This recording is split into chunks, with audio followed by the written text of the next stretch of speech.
6 जून या दिवशी वैशाख महिन्यातील अमावस्या आहे। या अमावस्येला दर्श अमावस्या त्याचप्रमाणे ज्येष्ठ अमावस्या असं देखील म्हणतात। या दिवशी शनी जयंती देखील साजरी केली जाणार आहे आणि याच दिवशी आपल्याला अत्यंत प्रभावी असा दही भाताचा उपाय करायचा आहे। दही भाताचा उपाय आपण या व्हिडिओमध्ये 2 प्रकारे कसा करायचा आहे याविषयीची माहिती बघणार आहोत। त्यामुळे आपल्याला हा उपाय 6 तारखेला गुरुवारी करायचा आहे। बघा, पूर्वीच्या लोकांकडून तुम्ही ऐकलेलं असेल किंवा तुमच्या आजी आजोबांकडून तुम्ही ऐकलेलं असेल, दही भाताचा उतारा, दही भाताचा उपाय, दही भाताचं लेपन या विषयीची माहिती तुम्ही कधीतरी ऐकली असेलच। हा उपाय का करायचा, तर तुमच्या घरामध्ये जर का नको असलेल्या गोष्टी, वाईट बाधा असतील, निगेटिव्ह ऊर्जा खूप मोठ्या प्रमाणात साठलेली असेल, कोणीतरी घरात असण्याचं तुम्हाला सारखा भास होत असेल, एखाद्याने करणी बाधा केलेली असेल किंवा बाहेरून कोणीतरी तुमच्या पाठीमागे काहीतरी लावून दिलेलं असेल, तुम्हाला विचित्र घरात काहीतरी असण्याचे भास होत असतील किंवा एखादा व्यक्ती खूप चांगला आहे आणि तो अचानक अमावस्येला आजारी पडत असेल, तर बघा, अशा वेळेला आपल्या घरात वाईट दोष असतात, वास्तुदोष असतात, पितृदोष असतात किंवा कोणीतरी काहीतरी वाईट गोष्टी केलेल्या असतात, तांत्रिक क्रिया केलेल्या असतात किंवा आपल्याबरोबर आपण नको त्या ठिकाणी जाऊन आलेलो असतो आणि त्या ठिकाणाहून आपल्याबरोबर एखादी वाईट शक्ती घरात प्रवेश करत असते आणि या सर्व गोष्टींचा त्रास आपल्या घरातील व्यक्तींना किंवा आपल्याला हा होत असतो। जर का एखादी व्यक्ती तुमच्या घरात अशी सारखी आजारी पडत असेल किंवा वारंवार अशा पद्धतीचा त्रास होत असेल किंवा मुलं अमावस्येच्या दिवशी किंवा अमावस्येला आजारी पडत असेल, किरकिर करत असेल, तर तुम्ही आवर्जून तुमच्या घरामध्ये हा एक उपाय आवर्जून करायचा आहे। अत्यंत साधा सोपा उपाय आहे। ह्या उपायासाठी तुम्हाला दही आणि भात ह्या वस्तू लागणार आहे आणि ह्या वस्तू प्रत्येकाच्या घरामध्ये असतातच। तर बघा, हा उपाय तुम्हाला संध्याकाळी करायचा आहे। पहिलं म्हणजे तुम्हाला थोडासा तांदूळ घ्यायचा आहे।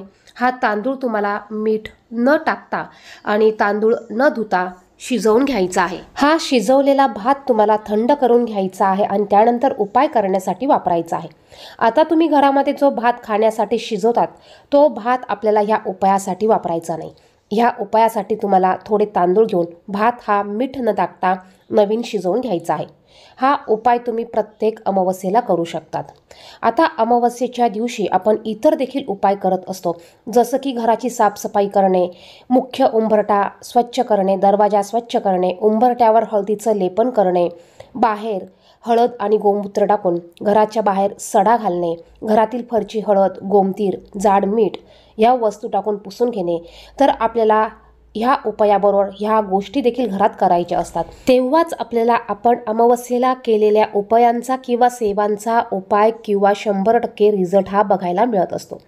आता हा भात थंड केल्यानंतर आपल्याला एका वाटीत किंवा भांड्यात हा थोडा भात काढून घ्यायचा आहे। यामध्ये आपल्याला थोडंसं आंबट दही टाकायचं आहे आणि हा दही भात एकत्र करून आपल्याला घ्यायचा आहे। त्यानंतर हा दही भात आपल्याला आपल्या घराच्या बाहेरून, पूर्ण घराच्या बाहेरून गोलाकार आपल्याला किंवा 4ही कोपऱ्यात आपल्याला थोडा थोडा आपल्याला हा भात टाकायचा आहे किंवा स्प्रिंकल करायचा आहे। यामुळे देखील वाईट बाधा, करणी बाधा, वाईट नजर ह्या गोष्टींपासून आपल्या घराचा बचाव होतो। आपल्या घराला लागलेली दृष्ट निघून जाते, पितृदोष असतील तर ते देखील कमी होतात। तर हा अत्यंत साधा सोपा उपाय आपण प्रत्येक अमावस्येला करायचा आहे। यानंतर दुसरा उपाय म्हणजे आपल्याला थोडासा भात एखाद्या न लागणाऱ्या वाटीमध्ये किंवा पत्रावळीमध्ये किंवा कागदावर किंवा तुम्ही वहीचं पुठ्ठा घेऊ शकता, त्यावर काढून घ्यायचा आहे। यावर तुम्हाला थोडंसं 2 चमचे आंबट दही घ्यायचं आहे। बघा, हा उपाय करण्यासाठी आपल्याला जे दही घ्यायचं आहे ते आंबटच असलं पाहिजे। त्यानंतर यावर थोडंसं हळदी कुंकू तुम्हाला टाकायचं आहे आणि हा भात तुम्हाला तुमच्या घरात एखाद्या ठिकाणी टेबलावर, खुर्चीवर, दक्षिण दिशेच्या भिंतीला तुम्हाला ठेवायचं आहे। त्यानंतर तुमचं तोंड तुम्हाला दक्षिण दिशेला येईल या पद्धतीने उभं राहायचं आहे आणि तुम्हाला नमस्कार करून तुम्हाला ओम पितृदेवाय नमः असं 11 वेळा बोलायचं आहे। बघा, 11 वेळा ओम पितृदेवाय नमः असं बोलायचं आहे तुम्हाला आणि हा भात तुम्हाला उचलायचा आहे। त्यानंतर हा भात तुमच्या घरातील सर्व भिंतींना तुम्हाला टच करून घ्यायचा आहे जेवढे रूम असतील तेवढ्या रूममध्ये तुम्हाला हा भात टच करून घ्यायचा आहे। त्यानंतर जर का एखादी व्यक्ती तुमच्या घरात खूप आजारी असेल, खूप बाधा झालेली असेल किंवा तुम्हाला असं वाटतंय की हा व्यक्ती वेड्यासारखा करतो आहे किंवा हा व्यक्ती पहिले खूप शांत होता, अचानक हा चिडचिड करायला लागला आहे, अशा व्यक्तीवरून किंवा मुलावरून तुम्ही हा भात 7 वेळा उतरवून घेऊ शकतात। त्यानंतर हा भात तुम्हाला तुमच्या घरात बाथरूम जिथे आहे त्या बाथरूमच्या खिडकीवर तुम्हाला हा भात ठेवायचा आहे। आता प्रत्येकाच्याच घरामध्ये बाथरूम, टॉयलेट हे वेगवेगळं असतं, त्यामुळे तुम्ही हा भात बाथरूमच्या खिडकीवर ठेवा आणि बाथरूमचा दरवाजा तुम्हाला लावून घ्यायचा आहे। जर का एकच बाथरूम असेल तर तुम्ही दरवाजा लावला तरी चालेल आणि ते बाथरूम तुम्ही यूज केलं तरी चालणार आहे। यानंतर सकाळी उठल्यावर सर्वात अगोदर आपल्याला बाथरूममध्ये जायचं आहे आणि हा भात घ्यायचा आहे। हा भात घेऊन आपल्याला घराच्या बाहेर जायचं आहे। जाताना तुम्हाला एक मगभर पाणी घेऊन जायचं आहे। पाणी तुम्हाला घराच्या बाहेर ठेवायचं आहे आणि हा भात तुम्हाला घेऊन जाऊन एखाद्या मोकळ्या जागेवर किंवा एखाद्या उखिरड्यावर ठेवून यायचं आहे। त्यानंतर तुम्हाला मागे वळून बघायचं नाही। हा उपाय करताना तुम्हाला कोणी बघणार नाही याची दक्षता, काळजी तुम्हाला घ्यायची आहे। हा उपाय करताना, जाताना आणि येताना तुम्हाला कोणाशी बोलायचं नाही आहे। घरात देखील हा उपाय आदल्या दिवशी करत असताना तुम्हाला कोणाशीही बोलायचं नाही आहे। ज्यावेळेस सर्व व्यक्ती घरातील झोपायला जातील, मुले झोपायला जातील, त्यानंतर तुम्हाला हा उपाय करायचा आहे। अगदी सर्व झोपायला गेल्यानंतर तुम्ही हा उपाय घरात करू शकतात। यानंतर हा भात उखिरड्यावर ठेवल्यानंतर तुम्हाला मागे वळून बघायचं नाही आणि तुम्हाला सरळ घरी निघून यायचं आहे। घरी आल्यानंतर अगोदर हात पाय तुम्हाला घराच्या बाहेर धुवून घ्यायचे आहे। त्यानंतर घरात आल्यावर सर्वात अगोदर तुम्हाला अंघोळ करायची आहे। अंघोळ केल्यानंतर तुम्हाला तुमच्या देवघरामध्ये यायचं आहे। देवघरासमोर बसून तुम्हाला तुमच्या देवतांना, इष्ट देवतांना, गुरूंना तुम्हाला नमस्कार करायचा आहे।